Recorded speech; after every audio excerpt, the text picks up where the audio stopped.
শুনছেন?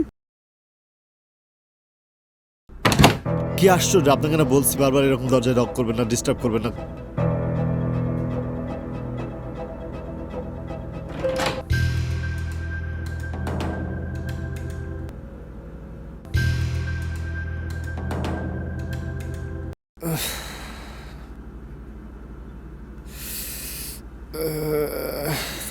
এত চিৎকার করার কি আছে? চিৎকার করবে না মানে? সরি। হ্যালো বাবু। হ্যাঁ, সন্ধে নামার মুখে আমি দরজা খুলে বসে আছি, কপালে রাখা ভাগ্য আর খোলা চুল।